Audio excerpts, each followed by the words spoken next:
அனைவருக்கும் வணக்கம். ஒவ்வொரு நாளும்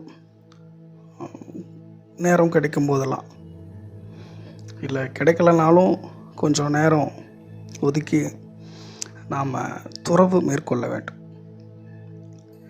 துறவுனா ஏதோ ட்ரெஸ் சம்மந்தப்பட்டது, இல்லை ஃபிசிக்கல் அப்பியரன்ஸ் சம்மந்தப்பட்டது, ரொம்ப எக்ஸ்ட்ரீம் லெவல் ஒரு பிச்சை எடுக்கிறது அப்படிலாம் யோசிக்கக்கூடாது. இதுக்கும் அதுக்கும் சம்மந்தமே கிடையாது. மொத்தத்தில் துறவு அப்படின்றது வெளியில் சம்மந்தப்பட்டது இல்லை, அது உள்ள சம்மந்தப்பட்டது, அது மனம் சம்மந்தப்பட்டது. அப்போ நமக்கு டைம் கிடைக்கும் போதெல்லாம் இல்லை நேரம் ஒதுக்கி மனம் அப்படின்றத ஒதுக்கணும். மனசை இறக்கச் செய்தல் அப்படின்னா, நான் இறப்பது, மனம் அப்படின்றது நான். அப்படி நான் என்ற ஒன்று இல்லாமல் செய்வது, அது துறவு.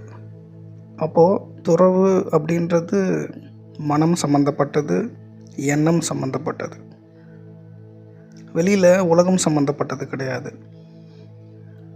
அதாவது உலகம் அப்படின்றது நம்ம மனசுலேருந்து இல்லாமல் போகிறது தான் துறவு. நாம் வார்த்தைகளுக்கு முக்கியத்துவம் கொடுக்குறவங்களா இருக்கிறோம், ஆனால் நம்ம உணர்வுகளுக்கு முக்கியத்துவம் கொடுக்குறவங்களா ஆக்சுவலாக இருக்கணும். இப்போ துறவுன்னு சொன்ன உடனே நமக்கு மைண்டில் நிறைய இமேஜ் வந்துடும். ஒரு ட்ரெஸ்ஸு, ஒரு ஃபிசிக்கல் அப்பீரன்ஸு, வெளிப்புற தோற்றம், அவர்களுடைய ஆடை, அவர்களுடைய பேச்சு, இதெல்லாம் சம்மந்தப்பட்டது கிடையாது துறவு. இப்போ நாம் சொல்ல வர்றது துறவு அப்படின்றது மனமற்ற நிலை.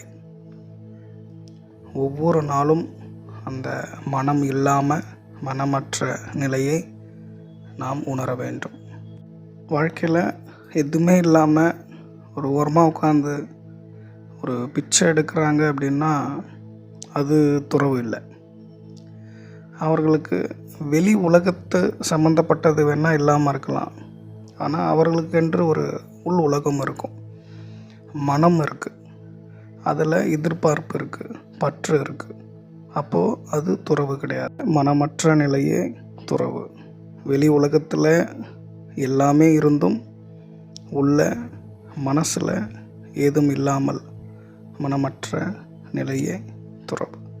ஒவ்வொரு நாளும் நேரம் ஒதுக்கி மனம் அப்படின்றது இல்லை, நான் இல்லை, எண்ணம் நான் இல்லை அப்படின்னு நாம் அந்த எண்ணங்களை கவனித்து அந்த மனதின் எண்ண ஓட்டங்களை குறைக்க மனம் அப்படின்ற ஒன்றே இல்லாமல் போகும். மனமற்ற அந்த நிலையை நாம் உணரலாம். இப்படி நாம் பண்ணும்போது நம்ம ஒரு காம், ஒரு கூல், ரிலாக்ஸ்டாக, ஒரு ஸ்ட்ரெஸ் ஃப்ரீயாக, ஒரு ரெஃப்ரெஷிங்காக நாம் உணரலாம். ட்ரை பண்ணி பாருங்கள். நன்றி.